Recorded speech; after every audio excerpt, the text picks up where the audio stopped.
Get your Fear London tops and jumpers on the website, Instagram on the screen. Use the discount code SARCHY14 for 10% off. Retaliation is a must. I know maybe ifs or buts. We took numerous trips around there, but lad, that's something I can't discuss. I don't wanna end up in cuffs. Yo, SARCHY14 back with another video. Not a reaction today. I don't know how many of you subscribers have been here since the days of Nonsensical Behaviour, but that's what we got today. It's been months since the last one. The first one was when I did that video on that Money Bob guy, and he's seen the video since. He didn't really respect that video, but then I did the video on Young Kings TV and all those accounts there that just made people feel really bad about themselves for no apparent reason. And it's been a long time since I've done another one. I was gonna do another one on the decade in general, but then YouTube pulled that video down and slapped me with a 1-week ban of uploading on the channel. So that wasn't nice. But today, finally got something to talk about that I feel is video worthy. Black Twitter. Now, you're probably a bit confused, seeing as that I probably am a part of Black Twitter since I'm black. But thing is, when I say Black Twitter, like, we can be a very powerful force. A very powerful force. Just this week, don't know how many of you saw that Lacey girl that she was dancing on some TikTok and it said like brown skin girl, and everyone's like, hold up, you're not brown skin, what are you talking about? And this actual black girl did a TikTok in reply to it. You know, when you on TikTok you can do one side by side. She did one, I believe it's a duet. I don't really use TikTok like that, and she was just there like, like bare confused. She put like brown skin girls on the screen, and then the Lacey girl saw it and replied and went crazy. There I am, and I prefer to be this colour than yours. And at least with my fake tan, that colour washes off, but your colour ain't coming off. So get back to the cotton fields and go make me another t-shirt. And Black Twitter attacked, and that girl got put in a spliff. Her mum found out, her school found out. It's looking long for that girl, so I salute Black Twitter for that. On behalf of stuff like that, they've got my respect, and I'm proud to be part of a movement like that, where we can all agree that's not right, and we've got the power to do something about it. That is sick. But on the other hand, because everyone makes mistakes from time to time, I understand that. But there's a difference between a mistake and then just switching up on someone real quick for no apparent reason. And I will say no apparent reason, because it was for no apparent reason. Dave, everyone knows Santana Dave, that rapper. A lot of controversy around him because he speaks his mind. He's a black man living in a white man's country. That comes with some challenges, and he uses his platform to address those challenges. Like, I would love to, but I don't have that kind of platform. And I try, when the opportunity arises, like, I do try my best, like in school, all sorts of stuff. But he's literally like I think he must be platinum by now. He must have platinum stuff. But multi-million selling, whatever you want to call it. He's a very big name in the music industry, just this country. Anyone, you say Santana Dave to someone in the UK, they'll know who you're talking about.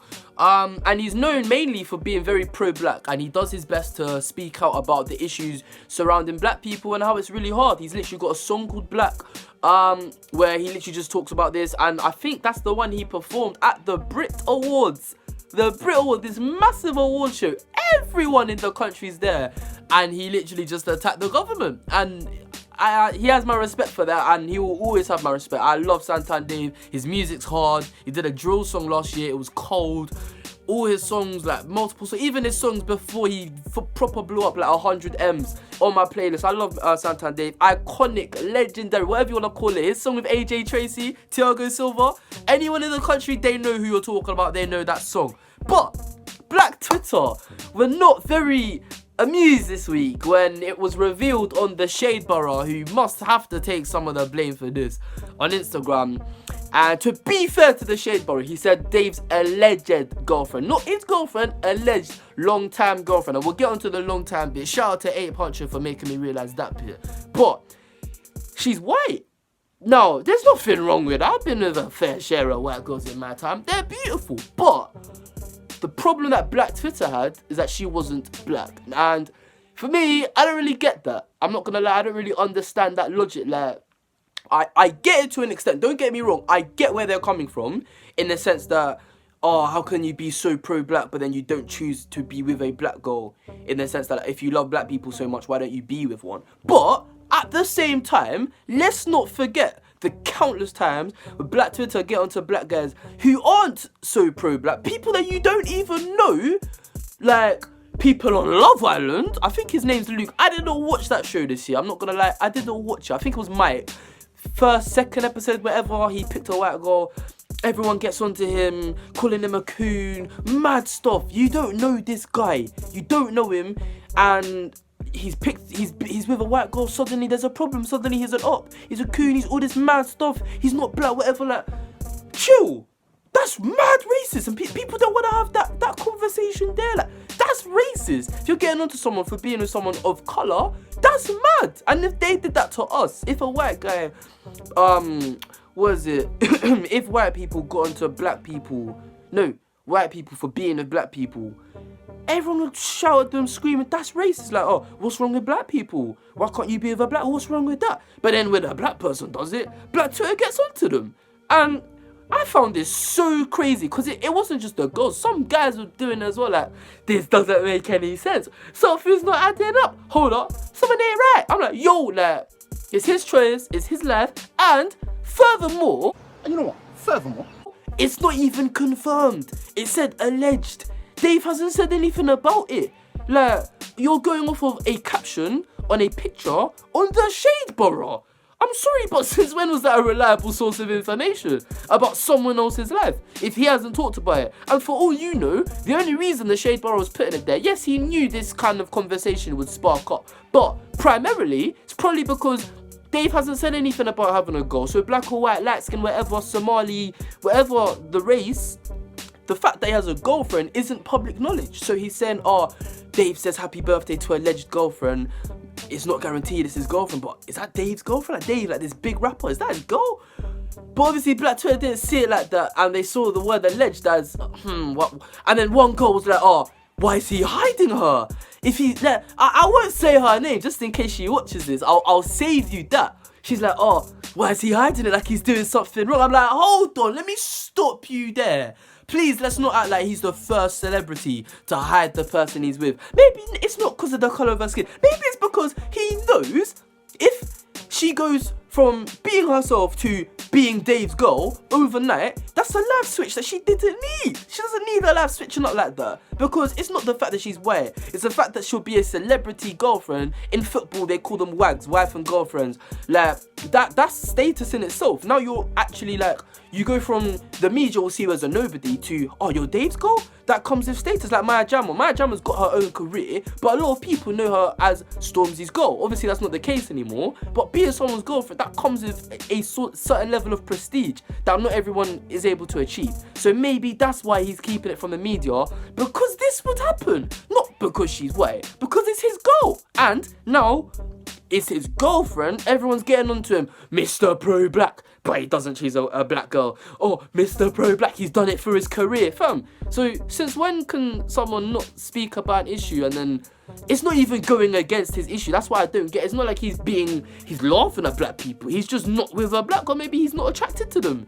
Like, it's like getting onto someone for being like pro-LGBT, but they're not being gay. That's literally what we're looking at right now. It's like someone who's so pro-LGBT and he's always on pride marches, but he's not actually gay. He's a straight man. He just understands that everyone deserves their rights, so he defends them. Doesn't mean he has to be gay. It just means that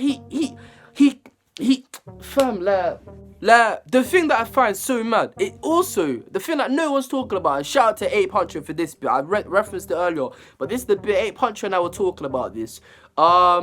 It said long-time girlfriend, yeah? It's not like he's just met this girl last week, last month, last year. Long-term. And I remember there was a picture of her in school, so they obviously went to school together. So, what I can assume from that, or like, let me bring in my history GCSE, I can make an inference out of that, I don't know, maybe he just hasn't always been so pro-black. Maybe back in the day, maybe, I don't know, around the time he met her, he wasn't like this. He wasn't such an activist as he is now. Like, obviously, even me, if he just met her and I saw that, I would be a little bit confused. I'd be like, okay, it's a bit weird. But, you know, at the end of the day, we can't get onto someone for their preference. Like, that's literally what the LGBT have been fighting for years, for decades.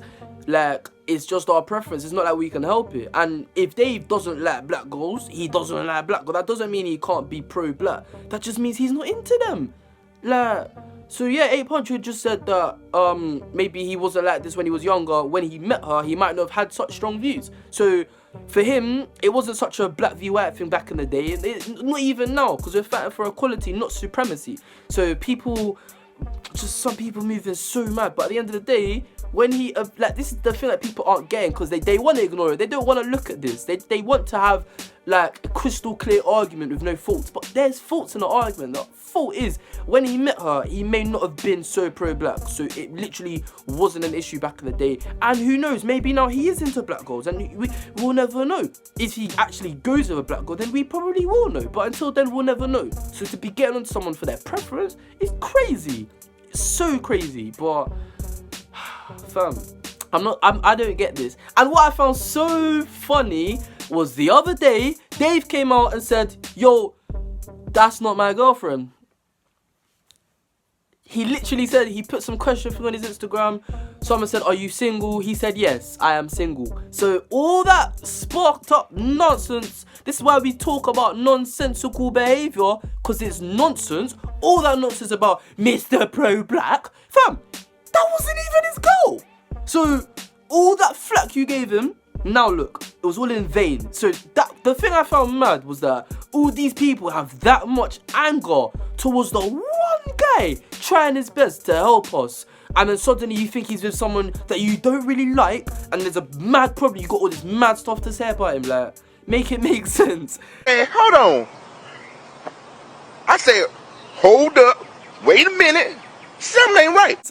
Like, I'm about to bring back nonsensical behaviour to talk about this, because there was no way I was letting this slide, because it's stupid and people needed to be outed. Black Twitter needed to be just ashamed of themselves, just for once. Like, we have a tendency to never be in the wrong. Like, it's never our fault, but make it make some sense. Like, the way people moved this week was so mad. KSI himself was in the comment section. He was like, these comments, man, shake my head. Some of these comments, like, made no sense. So yeah, it was just very toxic. If there's one word I could describe that comment section with, it was toxic. But I'm done for today. That's all I wanted to get off my chest, like a flat-chested girl. It's off my chest now. It's not there anymore. I don't need to think about it anymore. Yeah, Black Twitter is just mad, very mad. But I don't know. I've been Sachi. Thank you very much for watching. Leave a like if you enjoyed it. Subscribe if you're new. Trying to hit 10k subs by June. I'll be back again. Shoot.